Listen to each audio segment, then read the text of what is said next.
What's up, guys and gals? Welcome back to the Nerd Castle for the next episode of Darkest Dungeon. My name is Splattercat, and I'm happy to be your host here today as we hang out a little bit, kill some evil stuff, stab some bad guys. In general, I feel like video games follow that motif fairly well. So in the previous dungeon, things had gone alright. If you don't win your first dungeon, I would actually recommend that you just restart. That's me personally, because you're going to be maxed out on stress, you're not going to have the money or the resources to get rid of the stress, and so you've already locked yourself in kind of like this weird economy-shifting death spiral. But things went okay. As long as you win, everything is alright. The reason being, you should always, in the last episode, I had ended the dungeon early without getting all the treasure.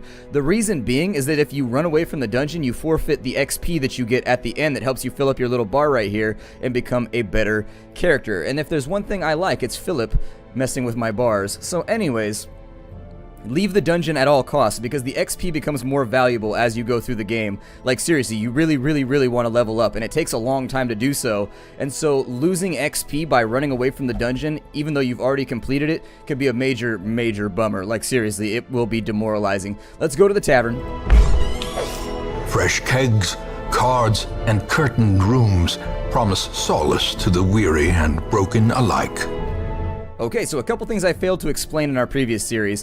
When you get inside any of the stress relief buildings, top to bottom is less to more respectively. So if you're trying to get rid of stress, if somebody has a lot of stress, you want to put them in the bottom slot, and if they don't have a lot of stress, you want to put them in the top slot. Either way, it still uses up a day, but the stress relief is different for each one, and the cost is different, so there it is. The caretaker is just a lazy asshole. He doesn't even do anything, and I'm dead serious right now. He just uses up a slot in your city to kind of force you to think about who you want to put where. The things that I would watch out for in terms of traits, things that will make me fire a character are first and foremost kleptomania, and then second, on top of that, anything that limits where I can put somebody. So if you've got one of the abilities that makes it so they can only drink, like for example, that's Tippler, they can only drink to get rid of their stress, I would fire that character right away. Now the distinction I would make right here is I would not fire a character that is barred from only using the brothel, or a character who is only barred from using the gambling hall but can use everything else. But any character that can only use the bar, or that can only use the gambling hall, or can only use the brothel, fire them right away. Get rid of them as quickly as possible, because in the long run it's going to be very difficult for you to manage their stress until the late game. Alright, let's check and see who we got from the stagecoach. At the beginning of every day, I would strongly recommend you check your heroes and fire the ones you don't like and hire the ones that you do. Over here, we've got Boneth. He who boneth. I think I actually will take this character because he's got blinding gas, which, as I said, if your Seeker Plague Doctor does not have blinding gas, he's terrible and just don't bring him. What better laboratory than the blood-soaked battlefield? Mayo. And so Mayo is a frontline character. This character is actually a frontline rogue, weirdly enough. His skills are terrible, so I wouldn't recommend hiring him. He doesn't have Grape Shot Blast, and so if a Highwayman doesn't have Grape Shot Blast, typically I don't bring them. It's an ability that is too valuable not to have. Additionally, this character has a bunch of frontline abilities and a backline ability. So while technically he would do okay as a second character, his lack of... he also has hemophilia and he has rabies. And so yeah, he's a terrible character. He's going to sit around like bubbling and snarling, and eventually rabies was fatal back in the day if you got it, so technically that makes squirrels a lot more terrifying if you think about it. Like, squirrels frequently have rabies. If you think about in the 1700s, if you got rabies, you just like died. That makes squirrels like horrifyingly, they're just terrible. That's a really scary animal right there. Revere, what does she have? She's actually the equivalent of the character that we already have, with the exception of the fact that she lost her stun ability. She is a second line character, so actually we would want to move her around a little bit, but I will bring her. I will bring her, considering we need to give... Sister of battle, pious and unrelenting. Alright, so anyways, McCult, she's going to have to take a day off, otherwise she's going to go super cray-cray mode. So anyways, I will probably bring... wait, I'm trying to click on Revere's right now. How come it's not bringing up Revere's? That's weird. What better laboratory than the blood-soaked battlefield? And actually, he has Stun Bomb as well. So, this means at this point we could actually take a look around and we could just like fire the people that we don't want. I know it sounds harsh, but you can do it. And in this situation, I think that Corbett versus Boneth, he's got a cooler name too. I think they both have the same... no, never mind. He has an AoE that can only go to the back lines, but I don't use Plague Grenade that much anyway, so yeah, fire Corbett, or yeah, fire Corbett. There's no reason to have him, I guess. Actually, we'll keep him for right now, because we're not full up. Our roster isn't full. I'll also bring him just in case. Elusive, evasive, persistent. Righteous traits for a rogue. Anyways, bring everybody in the early game just in case you need them. You never know when something bad's going to happen. You have to fill in with the B team. I would recommend also only doing short missions in the early game. That's not, you know, I'm not making a joke about my own personal shortness right there. Cobwebs have been dusted, the pews set straight. The Abbey calls to the faithful. Like, for example, I'm only 5'6", so like every mission is a short mission to me. That's just the way that it works. Like, I'm a small dude. It is what it is. Why does everybody look so grumpy in this world? Like, by my estimation, you have beer, you have hookers, and you have gambling. So you've already got like the basic tenets for Las Vegas right now, and it's rare that I see somebody sad in Las Vegas. Even if they've lost a bunch of money, they usually have a smile on their face, so I don't know why this guy's so bummed out. It's like, this is the most depressing book I've ever read in my life, and I just can't put it down. It's so addictive. Oh god. Also, his chain is really, really heavy. The weight of his chain, he's got like an indentation on his shoulders, right? His clavicle has a dent. I'm going to take him occult, and we're going to have her go and pray, because she has medium stress right now. I'm going to take Corbett, and I'm going to put him in the cloister to hang out with the ladies for a little while. Aren't nuns in the cloister? See, Corbett will probably enjoy that. He's going to touch his thoughts light. That's not all he's going to touch while he's out at the nunnery. Anyways, that's all done. I think it's about time for us to go on our next adventure. I'm going to try and stockpile. One of the big problems I've seen with the game so far is that very frequently what happens is you end up with a surplus of everything but one of these right here. It's weird how it happens, but because they're randomly dropped, at least for me personally, I always find that I end up with like a surplus of like 2 things and then a lack of the other 2. You can sort of offset it a little bit by taking the missions that you want, but You gonna say anything right now, narrator? Nothing to say? Okay, nothing to say. That sounds good. We need a mission that'll give us deeds. Unfortunately, we don't have those, so we want to get up to the wall as fast as possible. So there's 2 different missions we could take right here. I would strongly recommend only doing short missions in the early game. Medium missions, while more lucrative, they take a long time, you have a better chance of failing, and until you level up, they tend to just be like a gambling prospect, whereas the short missions can actually be fairly easy. Given the choice between completing 100% of battles and exploring, I would also take exploring if you're trying to level people up. So that would just be my decision in terms of like what mission parameters to take if you're trying to optimize your chances for success. We got Reynald. I kind of don't like bringing him because he frequently, very, very frequently, in fact, tends to like steal stuff. I'll take Revere, I guess, in the second spot. And then let me take Dismas off the list for right now. He does have Blunderbuss. Can he use that from the 3rd slot in the line? He can. Good for him. Good for him. Can she use that from the 2nd slot in the line? She can. And so that leaves her in a much better position to maybe hang out with us, DPS, and also attack. Their camping abilities, we'll talk about the camping abilities in a little bit. This character has the Yips and is diurnal. Okay, so diurnal means, if a character is diurnal, it means it's a day animal. It's not, it's the opposite of nocturnal. And then there's another one that's a less frequently used word that's for something that likes to only go out during dusk and twilight. So dawn and dusk, but I forget what the word is. There's a specific word for it. I learned it in anthropology, but I can't remember it right now. Anyways, so we'll have this party right here. We will bring Revere. We're going to have him run all along the way, ringing bells and riding horses and waking people up in the dead of night. Mostly for his stun bomb proficiency. It's mostly for stun bomb. Stun bomb is the shizzle. It's actually, I'm gonna bring Boneth because he's got a cooler name. He who boneth rides in the dungeon. There we go. He's like, you know I had to earn this name, right? I'd be like, whoa, I don't need to know that. So the guilty conscience, what that does, if they have a guilty conscience, it means they'll try and run into, anytime you find one of the confessional booths, they'll try and run into it. A mediator, though, he's better at reducing stress while meditating and camping, so that's pretty good. That's not bad. I think this party's gonna do fairly well. Let's ride out. Oh, my bad right there. I made a little cut when I shouldn't have. We need to provision. I forgot a step. I'm paranoid that it's going to drop frames. Every time it transitions in between the city and the dungeon, it drops a bunch of frames. And then I have to spend a bunch of time trying to resync the audio. And it becomes, it's not hard. It's just like slightly time consuming. We'll go with 2 shovels. Stick to my rule right here. Go 10 and 10 on torches, just in case. And then we'll also go 1 skeleton key and... let's go with an... well, we shouldn't need an anti-venom, technically. We shouldn't need it. I don't know what you use holy water on, but let's go ahead and bring one. I'd like to play around with it. I think you use it on some of the nodes inside the dungeon, as I recall. Pace out the halls of your lineage once familiar. Now, foreign. Alright, I know that it's dungeon time right now, so let's get rocking. Okay, so what we want to take a look at right now is the dungeon layout, because there's going to be more efficient and less efficient ways to do this. So what we want to do is we want to zigzag like so as we go through. We don't want to go like this and then go back, because that means we're going to have to backtrack a little bit, and that increases the chance that we're going to get an ambush attack, which is no fun. In this game, because there's so much RNG involved, you want to minimize the amount of combat that you can go into, if at all possible, in the early game. Once you've leveled up a bit, it's not a big deal. It actually doesn't matter, but when you start the game out, minimizing combat, maximizing looting. That's the goal. Let's go to our first dungeon right here. We didn't get a scouting roll, so this guy right here, he's going to go for this, maybe. Oh, never mind. He's going to go for it.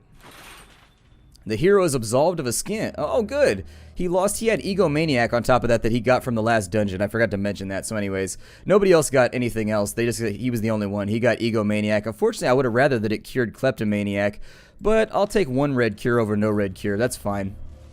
Okay, a bunch of spiders. Arachnophobia is in full sway. Let's see if we can... They're aiming their... I don't like the way that they're aiming their abdomens at me. I feel like something terrible is going to happen. AoE! Ah, triple dodge, unfortunately. RNG got us again. Ooh, and actually, that's not so bueno, because I wanted a stun bomb. So that's a little bit of a letdown. Do you have any AoEs? You have Hand of Light. What does it do? The target loses damage and loses... Oh, that's got a decent... What's their dodge chance, though? 13. They've got a really good dodge chance. So we probably just want to stick to, like, smacking things in the face, and they're probably still going to be able to get out of the way. I mean, as it stands right now... Ooh, big hit right there. Unfortunate this early in the dungeon. The stun versus the blight is going to be a problem. How quickly the tide turns. The crit rates seem to be a little bit high in this game. I'll point that out right now. The crit rates definitely seem to be very, very high. Like, you get critted a lot in this game. What we want to do with him is use Battlefield Medicine to get him up and running so that he gets cured of his blight and doesn't take any more damage once we get out of the combat. Webb's going to go to the back line. I'm actually not so concerned about that. That's fine. That works for me. He's now marked, which means he takes increased damage and I think an increased crit chance. That might be why they were getting critted so often, is because that stun came back to roost. Let's go ahead and continue. Ooh. Give them no quarter. Okay. No quarters given. No quarters given. My god, that was brutal. Right there, 17 damage crit with that? Powerful blow. It's got a minus 40% damage mod too, so I don't know if you cut his damage by 40%, I don't see how he conceivably hit a 17 crit. He would have to hit for maximum damage for a 17. I don't know, maybe there's more to the modifier than I thought there was. The first dungeon though, we've already completed the first room and we're already in bad shape, so that's not a good sign. We got a fight in here as well with a very, very powerful group, so this might be a dungeon that we end up running away from. Yeah, depending on the crits. Far too many crits in this game right now from what I can tell. The crits are way, way, way too frequent, and honestly, with the amount of damage they do too, not just damage, but also the amount of stress they cause, the crits happen really, really frequently for both parties. That's one of the reasons we got another dodge right there. Damn, son, we're just bad luck right now. Real bad luck. As in, luck could not be worse at this point in the game. Hopefully nobody gets stunned and nobody gets moved around the line, because I want to use stun bomb. Stressful incantation. I will actually take that over everything else that could have gone wrong. I mean, stressful incantation sucks, no lie, but that right there, if we can actually keep that... Okay, so we got a double stun right there. So whereas some things went very wrong in that first round, some things did go right. So it's not as bad as it seems so far. We're going to keep healing. I'm going to actually try and spam these guys out. They don't have that much HP, so it looks a lot worse than it is when you look at their health bar. It's very easy to get demoralized with some of your squishier characters and just be like, game over, man! And just like want to give up. But just forestall the salt for a little bit. You may hear me like lamenting and maybe using interjections every now and again. That's just because like that's how I deal with the stress of playing the game. That's pretty much it. I think that I would like to go for an AoE. I don't know if that's the best idea if I can stun lock them permanently for the rest of the fight, because I'd like to keep their line order where it is. I think that instead, well, let's just do it. Whatever. Confidence surges as the enemy crumbles. Okay. Ooh, another crit. I don't know why we're getting critted so much. I have never seen this many crits in one run before. I'll probably just go for a stun bomb on the Arbalist, but he's gonna miss. Oh, bad luck. How much worse could our luck get? I could try and stun lock her, but her dodge rate is so high that like it's a really, really low chance that it's gonna happen. I think I'd rather just go for that right now, and we'll try and rearrange the line, and we'll go on full offensive. They're gonna get 2 more attacks right now, I think. Let's go with Emboldening Vapors on him. I probably should have cured his bleeding, but I'm not that concerned about it. With his attacks, I'd like to get rid of her. I really, really hate it when my line gets moved around. It's something that I just can't stand. Actually, we might get away with this.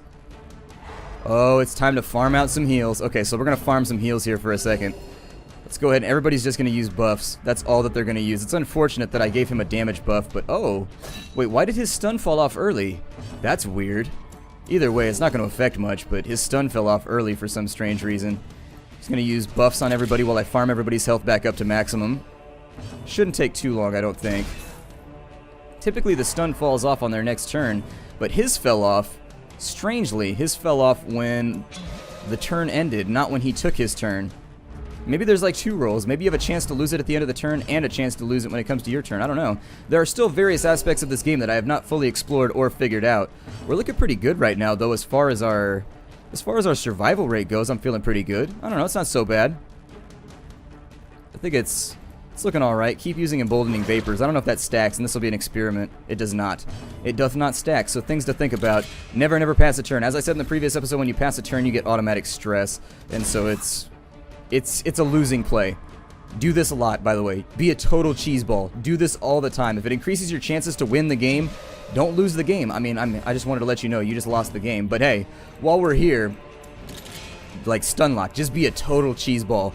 Seriously, the game like constantly does cheesy things, so you should do cheesy things. If the game does cheesy things, I do cheesy things. That's how I rectify it. Let's see if we get another turn in here. We do! Fantastic! Our damage rolls are right where we need them to be to continue just farming our health back up. This is great. Normally this would go a lot quicker because I would have the nuke heal, but you gotta do what you gotta do. Let's just finish him off. Game over for you, man. I like your cranial accessory, though. This expedition at least promises success. Okay, so we've got a move charm. You will note that as you find charms in this game, by and large, they all have a benefit, but almost every charm in the game also has a penalty. So basically, loot in this game is not so exciting as in other games, because a lot of the time, I'd rather just keep their baseline stats. Somebody with really good accuracy, though. How's his accuracy? 85? His accuracy is pretty good, so it might be a decent idea. What's his move resist as we start out right now? Where are his resists listed? I guess we'll have to go in here. His move resist is 50-50. We could make him better at that, and rearranging my line is an annoying thing. Although it might be better to use on somebody that doesn't use accuracy. Does his ability have a chance to miss? So we really rely on his blinding gas as a crutch. If he misses, it puts us in a bad spot. But it would be an interesting thing, because if he gets moved around in our line, we lose access to that ability. It might be a decent idea to give it to him. Actually, his accuracy is already 0, so why worry about it? His accuracy is also super terrible, so why worry about it? There we go. I don't know if it can go lower than 0. It doesn't look like it's represented right there. It doesn't say -2 next to his accuracy, so I'm going to wonder about it. On this side, let's open this up. It's not locked. Let's give it a go. Sometimes it's trapped. Like, one of the real big sad things that happens in this game a lot of the time is sometimes you get the loot chest at the end of the really difficult battle, and it has nothing in it, or you get hit with a booby trap, and then if something's booby trapped, it has no loot inside of it automatically, so things to think about. Please don't open that with your ability. So this is a lockbox right here. This is why we bring the key. And so there it is. You automatically get treasure if you bring a key, so just be aware. Actually, I don't know about that. Don't quote me on it. Every time I've used a key, I've gotten treasure out. So I treat keys as sort of like gambling. You're spending 200 gold now to maybe get like 700 later on. Yeah, and Radiance. I don't think Radiance is going to help. Radiance is just like light photons moving around, man. They can't jump in and help us unless you've got a special device that fires like photons. I mean, it might work.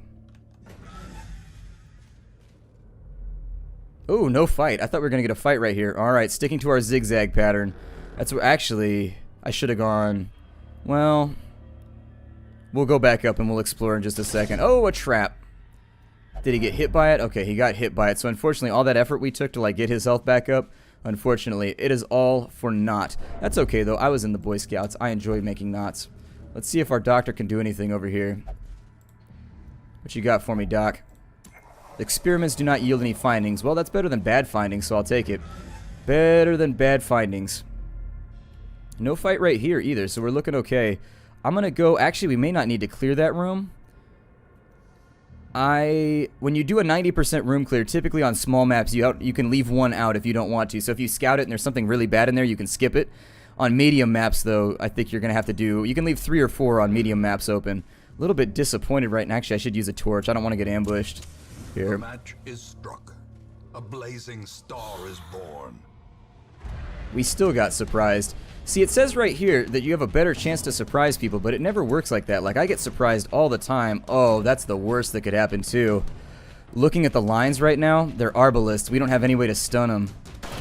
Oh, this is so bad. So we need to rearrange their line right this second, otherwise they're going to crit us to death. This is why I farm my health back up. Like I said, be a total cheeseball. Get your health back up, because these Arbalestiers are overpowered as hell, and they will use cheesy attacks that crit like every single time on you. I mean, it's what you have to do. Cheeseball like the wind as much as you can on this side. I'm going to get going with the heals because our health is looking pretty bad. We're going to have to stun lock these guys as well.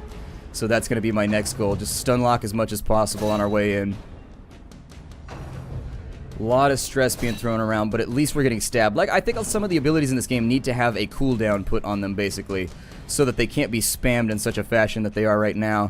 Whereas, like, I've seen these Arbalestiers use the Quarrel ability back to back to back to back. Like, some abilities, I think, for example, like Grape Shot Blast is super overpowered. It should have, like, some kind of cooldown. I think I'll probably, let's just strike at the front line for right now. If I can get rid of him, we can start stun locking the second line nonstop. Make our life a little bit easier while we farm out some of this health. It's not the most thrilling way to play the game, but at the same time, it works. So there you go. Let's keep the damage flowing. They're going to get another turn, which puts us in a bad spot, all things considered. Let's get him to the back line again. Because we've been stopped right here, let's get them taken care of. And so now that we got this guy, we're going to try and stun lock him for the remainder of the fight so that we can at least get a couple heals off. Straight cheese mode right now. Never underestimate either my machismo or my machismo mode. Both of them work for me. Both of them work. We're actually going to have him take aim and hope that he doesn't get a turn. Yeah, unfortunately with the way the turns align. Oh, good, we got a dodge. Good, good, good. Luck goes both ways, it looks like. Luck goes both ways, Giggity. We got a stun right there. Keep on healing. Keep on healing. That's all that we need right now. Just as much health as you can get back up on the squishier people. I'm going to use Battlefield Medicine on somebody that doesn't even need it, just so we don't have to bypass the turn. And on round 5, take aim again. I don't know if take aim stacks, once again. Oh yeah, it does. Look at that right there. Take aim stacks. How cool is that? Okay, we'll give him a damage buff too, so he can have double buffs. Yeah, right there. He's looking pretty good at the moment. One last heal off. Unfortunately, she got the lowest roll you can get the entire time, but we should be able to finish this off right here. Combat is now over, and we are more or less back where we were. Victory, but a victory nonetheless. Get all up in this sack real quick. The sack's contents are ours. Good, only 100 gold. Not really that much to look at, but at the same time, I'm not going to turn down a good thing. Never look a gift horse in the mouth. Never understood that saying. I've brought that up before in the channel, that it's a weird saying that I don't understand because I don't have horses. I mean, when you live in the Bay Area, I know this, so somebody called me out on this the last time I said it, but in the Bay Area, only rich people have horses. Like horseback riding here, the equestrian arts are very much reserved for like the upper middle class and the upper classes, essentially. Whereas in some more rural areas, somebody corrected me a while back, and so that's why I bring it up. Somebody back in the day was like, I have horses and my family's poor, and I was like, well, where do you live? And they were like, oh, we live in a really rural place. And I was like, okay, so that makes a bit more sense. Blunderbuss away right there. Stun bomb away as well if we can make it work. I really don't want her to rearrange my line. She resisted our stun. Well, that's what I get, I suppose. 4 more damage done right there. Our Defias Highwayman is really having a hard time keeping his health up. I think what I'd like to do right here... let's just heal. Hopefully it'll be okay. They're going to rearrange our line in just a second, though, so we need to stay on top of this. DPS as much as we can for right now. Make hay while the sun is shining. Eldritch Pull, so yeah, there it is. So, yeah. Rearranging our line, it happens so frequently that you just kind of got to be careful about it. I know it's going to happen whenever I fail to stun her. That's why she's like the first person you should always be shooting in every combat with stun lock. And we've got stressful hit right there. That's the other part, is the stressful strikes make it so that you gain a lot of stress, so be careful about it. It's got stress in the name of the attack. Go figure. A little bit more health right there. We're not bottomed out yet, but things are not looking so amazing for us. She's got a stun now, so that should help us as we go through the fight. Let's get him back into his position. And since they're stunned, actually, I may try and stun him too. Oh, never mind, he's dead, so that works for me. Works for me. Let's continue to move him back in the line. I may try to stun lock her. She has a really good dodge rating, so it might not be the smartest idea, but for right now, we've still got at least another turn's worth of heals going in, so if I can make it work, I'm definitely going to try and make it work. Round 4, let's just finish it. I'd rather finish it than let her have an extra attack. Remind yourself that overconfidence is a slow and insidious killer. Because we haven't used any food right now, people might not know about this, but you can right-click the food and it gives you 10% of your health back. So just keep it divisible by 4 because that's how much you use when you camp and you should be alright. I'm going to break the episode off right here. My name is Splattercat. Thank you for joining me here at the Nerdcast for the next episode of Darkest Dungeon. I look forward to seeing you all in the next episode. Take care out there, everybody, and as always, a fond farewell and high do from me to you.